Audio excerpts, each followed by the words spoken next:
dikumpulkan semuanya dan beserta keluarga-keluarganya ulama itu dan putra putrinya juga dikumpulkan, semua dikumpulkan bawa ke alun-alun. Mereka itu nggak tahu salahnya apa, mereka nggak tahu salahnya. Tapi kalau Amakrat satu menuduh mereka bersekongkol dengan Raden Mas Alit.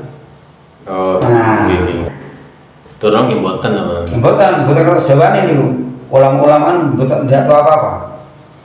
Dan akhirnya ulama-ulama itu dengan begitu banyak ulama berkumpul di situ semua dalam waktu setengah jam 6.000 manusia terbunuh. Pembantian pada tahun 1659.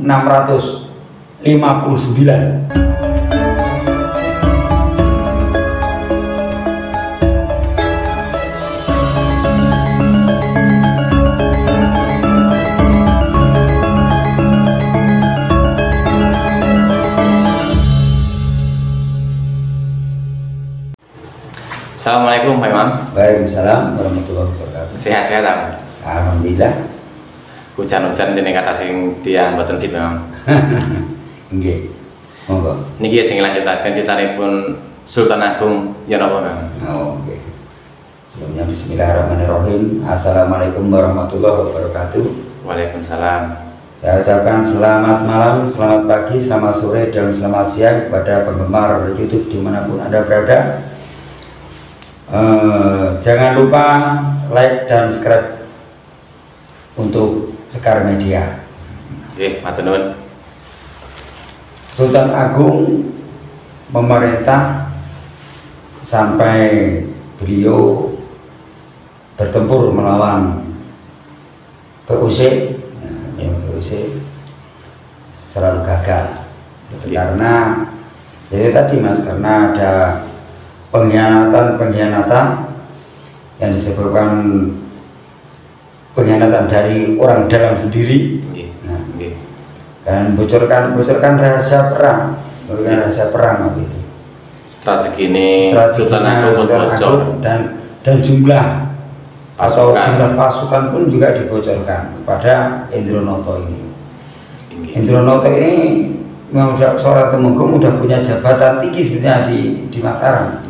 Tapi masih ya itu tadi, kalau jadi pengkhianat otomatis kalau didapat upah yang lebih besar. Ya akhirnya tertangkap dan dihukum pancung dan itu dimakamkan di Imogiri juga, tapi di tangganya. Justru di tangga, jadi setiap yang lewat pasti menginjak kepalanya. Bahkan seluruh rakyat atau bukan cuma Adi Dalem, tapi juga seluruh rakyat Mataram disuruh menginjak. Jadi siapapun yang jalan ke sana sampai sekarang pun pasti menginjak. Gitu. Nah, memang ditanam di situ, memang ditanam di situ untuk mengingat, untuk peringatan kepada penggawa-penggawa yang lain bahwa ini loh, raja kalian jadi pengkhianat akan diinjak-injak kepala oleh rakyatmu. Gitu. Dan kemudian Sultan Agung ini kan sampai penyerangan berikutnya kan udah sepuh Mas. Udah sepuh sakit juga, sakit karena udah sepuh. Waktu masih mudanya beliau memang Sakti Mandraguna. Sakti Mandraguna juga seorang santri. Akhirnya beliau pada tahun 1645 beliau wafat. Atas percaya buatan perang ya? Buatan perang. Sakit nih. Karena udah tua, udah sepuh. Jadi beliau wafat pada tahun 1645. Dan pada tahun 1646 digantikan oleh putranya. Nah, putranya dua orang yang bernama Pangeran Adipati Aryo Mataram dan yang kedua Raden Mas Alit. Nah, itu Pangeran Alit, Raden Mas Alit. Tapi yang naik tahta Pangeran Adipati Mataram. Senes. Arya Mataram ya. Senes Mas Alit nih. Sanes. Beliau memimpin, kalau lain gimana? Karakternya lain.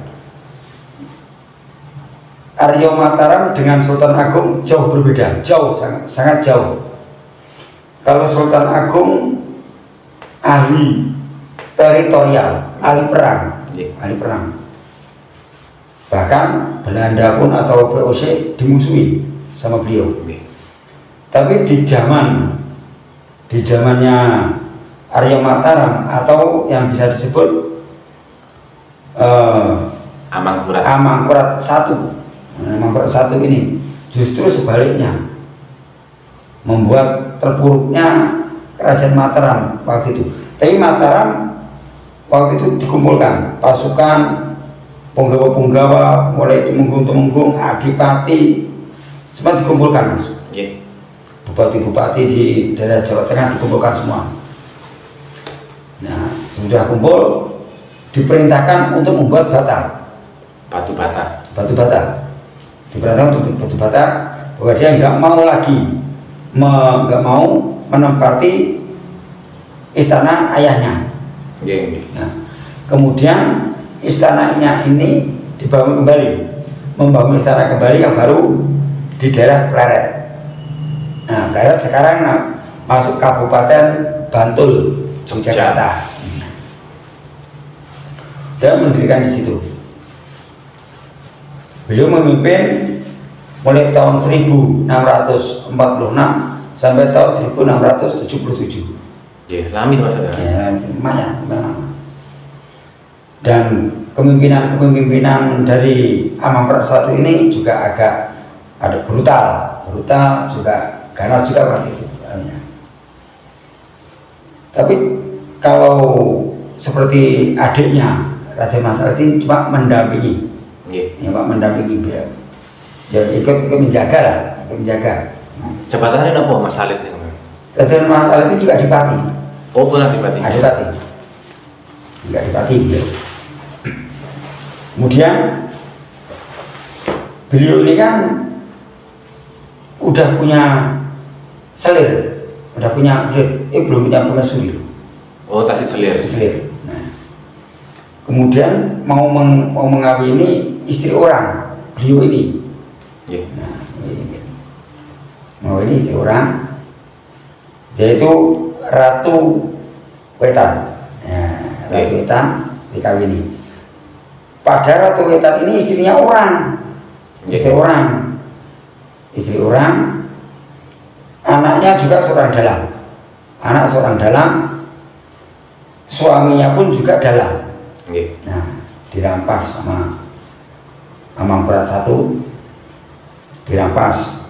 Setelah dirampas, kan otomatis diboyong ke istana, ke keraton. Kemudian mau diambil sama suaminya dibunuh. Nah, ini dibunuh. Kan ini Ratu Wetan ini kan nggak cinta sama kali Amangkurat I, enggak. Dia tetap cinta mati sama suaminya, yang dalang kedok tadi. Akhirnya dia mengurung diri di istana, nggak mau makan, nggak mau minum. Akhirnya meninggal dunia, akhirnya wafat. Nah, dan meninggalnya Ratu Wetan ini menimbulkan masalah di keraton khususnya. Jadi dianggap yang bersekongkol para dayang atau emban ini dan selir-selirnya yang lain, dianggapnya bersekongkol membunuh Ratu Wetan ini. Nah, akhirnya 60 orang dayang dan termasuk selir-selirnya Amangkurat I tadi dikurung dalam kamar. Semuanya dikurung tanpa diberi makan, tanpa peradilan. Akhirnya berhubung karena mereka kelaparan, kehausan, meninggal juga. Semua meninggal. semua meninggal. Sadis nih ya. Sadis itu. Nah, dengan perbuatan ini adiknya nggak terima. Mas Alit. Nah, Raden Mas Alit ini nggak terima. Kok kakaknya seperti ini kan begitu. Rencananya juga mau mengingatkan, tapi diingatkan nggak mau, nggak bisa juga. Akhirnya pergi beliau. Mas Alit pergi mengumpulkan kekuatan. Mas Alit. Nah itu Mas Alit mengumpulkan kekuatan. Akhirnya diserbu, berontak dia.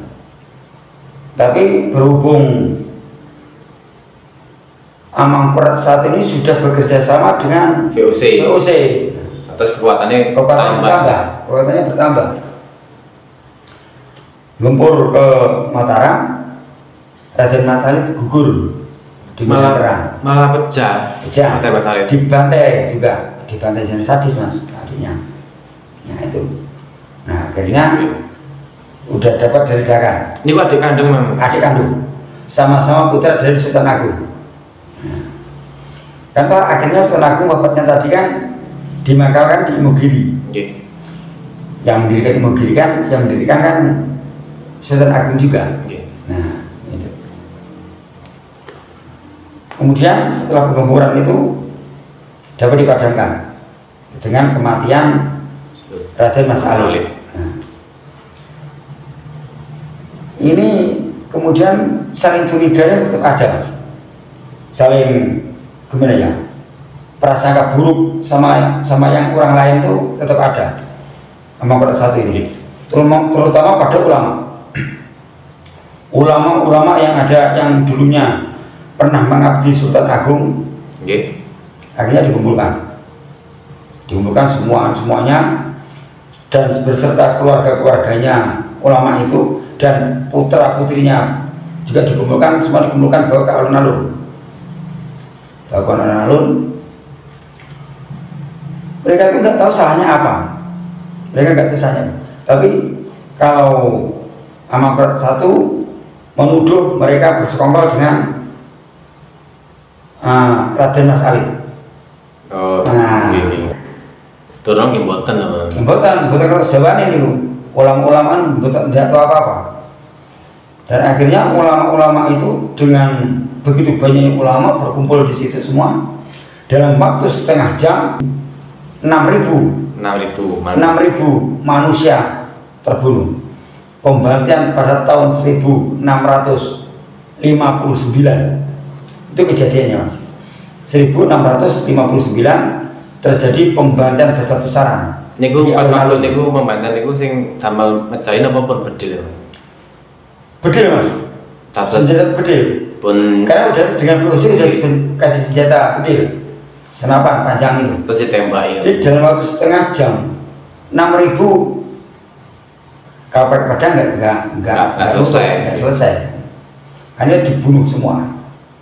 Nah, termasuk keluarga raja, keluarga keraton, dianggap membangkang, bunuh semua. Terus Amangkurat satu ini sadis. Amangkurat satu ini sadis, brutal, dan nggak bisa diatur, Dan akhirnya kan otomatis ulama-ulama yang meninggal begitu banyak, yang tewas di alun-alun Mataram ini terdengar sampai ke Madura. Nah, akhirnya Adipati Trunojoyo punya inisiatif untuk menyerang Mataram. Tapi sebelumnya kan mengirim mata-mata dulu. Mengirim mata-mata dulu, kekuatannya berapa. Nah di sana itu VOC ada di tempat apa enggak? Nah itu udah dapat kabar lagi, mata-mata kembali ke Madura, mengabarkan bahwa situ kosong, VOC tidak di tempat. Nah VOC tidak di tempat. Kemudian serangan mulai diserang itu Mataram. Nah Mataram diserang. Penyerangan itu langsung dipimpin Trunojoyo sendiri. Nah, Trunojoyo menyerang ke Mataram dan penyerangan ini pun tidak dapat dibendung, dapat diselamatkan. Bahkan Mataram mengalami kekalahan. Nah, Mataram mengalami kekalahan karena yaitu tadi yang namanya Amangkurat I ini tidak menguasai di medan perang. Inginnya meluaskan kekuasaan tapi nggak bisa perang. Lek sakti nih, kali Trunajaya sakti beri. Jelas sakti Trunajaya. Kalau Amangkurat I ini nggak mau mas, kayak bapaknya, kayak sering bertapa atau tirakat itu nggak mau. Dia kan sering udah kayak bisa senang lah. Gitu. Tetap betul nanti lampai kayak poso, tirakat nggak mau. Dan akhirnya Amangkurat I melarikan diri, melarikan diri dengan luka parah, dia melarikan diri. Niatnya mau ke VOC untuk minta pertolongan, minta bantuan untuk membalas ke Trunajaya.